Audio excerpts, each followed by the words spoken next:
Bueno, ¿qué tal? ¿Cómo va? Buenos días. Para mí son días. Eh, Hoy voy a hacer en este video una introducción, una presentación, un marco histórico de la obra del autor y de los problemas que abre el autor con el que vamos a trabajar en esta segunda unidad sobre método científico. Eh, que es seguramente uno de los dos epistemólogos más influyentes del siglo XX y también uno de los filósofos más importantes del siglo XX, porque no solamente se dedicó a la filosofía de la ciencia, si bien fue su disciplina, digamos, fundamental de trabajo. Me estoy refiriendo a Karl Raimund Popper, eh, que tiene una de esas biografías, digamos, que recorren el siglo XX de una manera muy trágica. Recorre el siglo XX, quiere decir, nació en Viena en 1904 y murió en Londres en 1994. Eh, es un autor atravesado por las tempestades políticas del siglo corto, como le llamó el historiador Eric Hobsbawm, eh, el siglo de las dos guerras mundiales.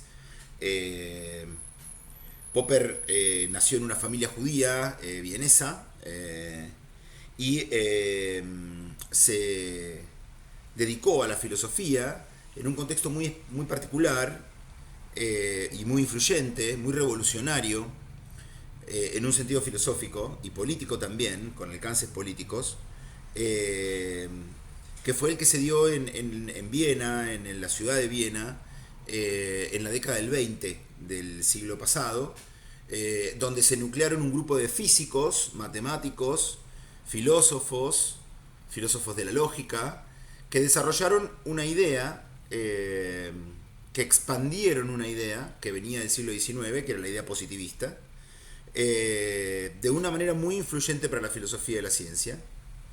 Vayamos por partes. ¿En qué sentido hablamos de que estos autores, Carnap, Neurath, Schlick, eran Reichenbach, eran autores positivistas? ¿Qué quiere decir positivismo? Ese es un primer punto interesante. El positivismo es una doctrina según la cual el único conocimiento racional de que disponemos es el conocimiento científico. Y todo el resto de los conocimientos que aparentan relacionarnos de alguna manera con el mundo, de alguna manera inteligible con el mundo, en realidad son formas distintas del oscurantismo, ¿no? Formas distintas de la confusión, el malentendido, la paradoja, ¿no? Eh, es decir, es un conocimiento del positivismo que sostiene que a partir de la ciencia es como vamos a lograr relacionarnos con el mundo de la experiencia, intervenir sobre ese mundo de la experiencia. El positivismo tiene además una pretensión muy tecnológica, digamos, ¿no? De que la ciencia nos va a permitir controlar el objeto, el mundo físico, el mundo natural, el mundo social, y al mismo tiempo intervenir sobre su objeto, ponerlo a nuestro servicio como comunidad humana, quiero decir.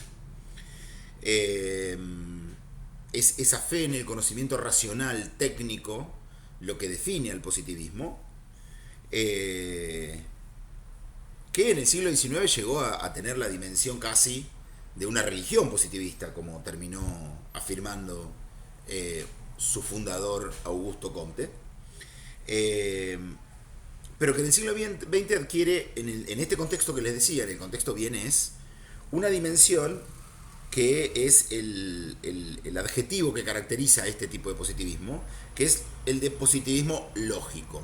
¿Por qué el positivismo del siglo XX es positivismo? Es estas características que les decía de la fe en el progreso de la ciencia como único conocimiento racional, sino que además se deja el positivismo entendido como lo que Popper llama el camino de las ideas, es decir, el positivismo entendido como el modo en que los sentidos nos informan sobre el mundo físico o el mundo natural.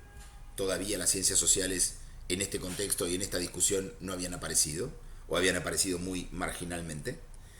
Y se pasa a pensar que en realidad la relación de la ciencia no es entre la mente, las ideas y el mundo, porque esa es una idea de la filosofía, sino que la ciencia es básicamente un lenguaje. ¿Sí? Lo que nosotros estudiamos cuando hacemos filosofía de la ciencia, piensan los positivistas lógicos, es centralmente la relación entre un lenguaje, al que llamamos teoría, y un mundo, ¿sí? Al que ese lenguaje se refiere. Es decir, ¿por qué son positivistas? Por lo que le dije. ¿Por qué son positivistas lógicos? Porque abandonan la idea psicologista, dice Popper, de el camino de las ideas, ¿sí? Que venía de Kant, centralmente, de que el problema es cómo se relaciona nuestra mente, nuestro entendimiento, nuestra comprensión, nuestra razón con el mundo.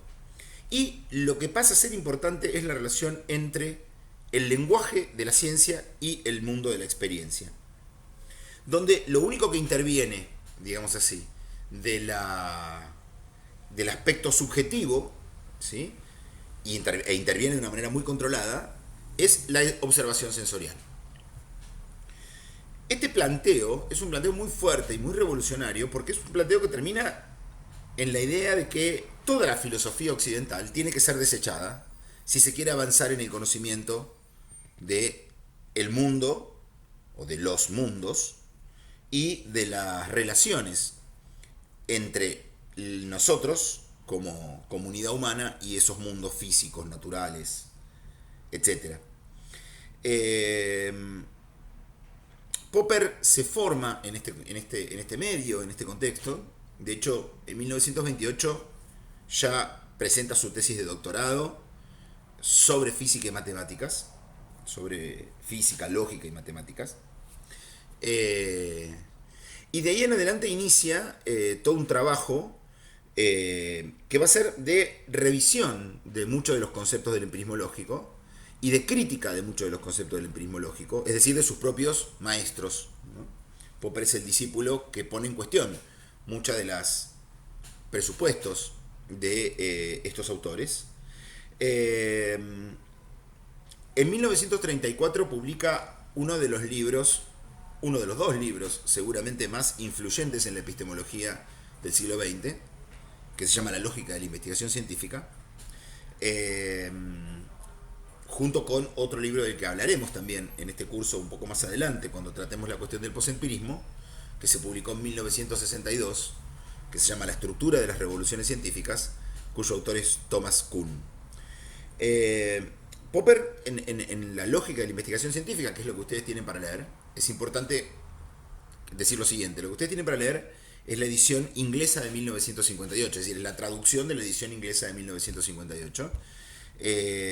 Y lo que tienen que leer es el prefacio de esa edición inglesa de 1958, donde Popper actualiza su discusión que viene de 1934, es decir, una discusión que viene de 20 años atrás, 24 años atrás. Y ahí entran en juego todas las corrientes de la epistemología con las que él le interesa discutir, ¿no? Sosteniendo los argumentos de su libro de 1934. Los tópicos de la discusión de Popper con los empiristas lógicos, el problema de la inducción, el problema de la base empírica, el problema de la justificación de la inducción, están todos en el material de teóricos que les voy a subir junto con este video para el teórico de esta semana. Es decir, como les dije la otra vez, nuestro trabajo en teóricos va a ser un video como este, en el cual les voy a poner un contexto, digamos, del momento en el que estamos dentro de la materia, de los autores, de los problemas, un contexto que va a ser conceptual e histórico, y después les voy a subir lo que se llaman materiales de teóricos, que en realidad son los teóricos redactados, quizá lo que hubiera hecho en una clase más extensa, y además, por supuesto, los textos de los autores. En el caso de esta primera parte, los textos de Popper que tienen que leer son dos. Uno es, como les decía, la edición de 1958 de La lógica de la investigación científica. Ustedes tienen que leer el prefacio y el capítulo 1, panorama de algunos problemas fundamentales, se llama el capítulo 1.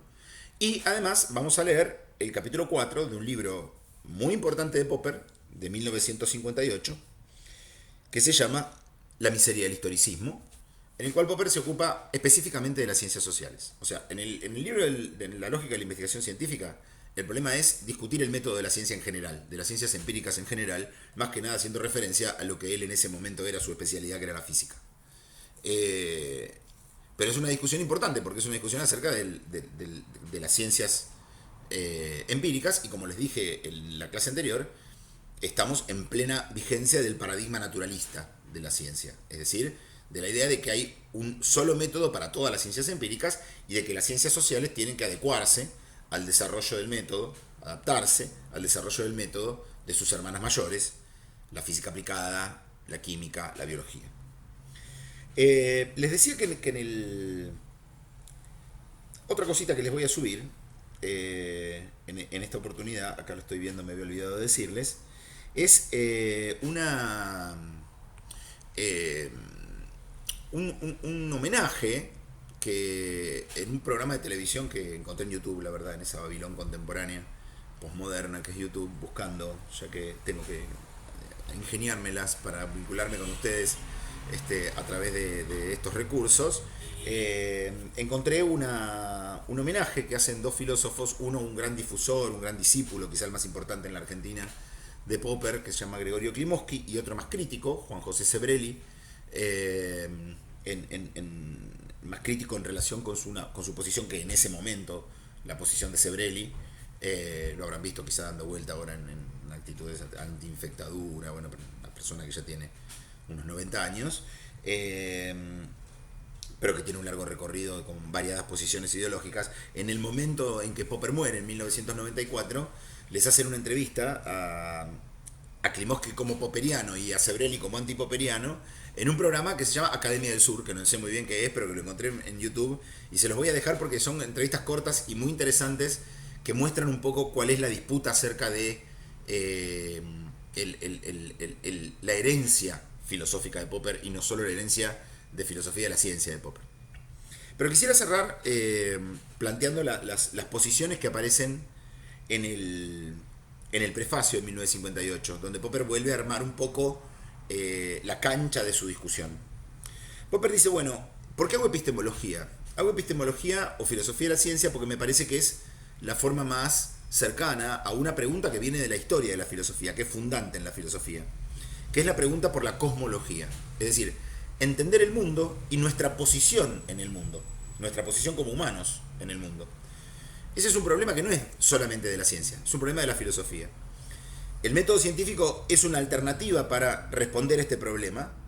Quizás sea la alternativa que yo más abonaría, que más apoyaría, pero también digo que no es la única y que no hay una disociación total entre el método científico y la filosofía. Porque como bien dice Popper, en muchos casos, muchas de las teorías científicas más importantes han surgido de proposiciones, de ideas, de conceptos que son de tipo metafísico, es decir, que no son observables. Por ejemplo, la idea de que el universo funciona de una manera mecánica, ¿sí? Para Newton, ¿ok? Eso es una base de la teoría newtoniana, pero que en realidad no es observable. Es un modo de pensar, es una metáfora, ¿no? Entonces dice Popper, no podemos prescindir de esas cosas y pensar que el pensamiento es solamente lógica. Son solamente chirimbolos lógicos, dice Popper. Es importante revisar siempre la relación entre el método científico y la filosofía. En ese sentido, el método científico no elimina la filosofía.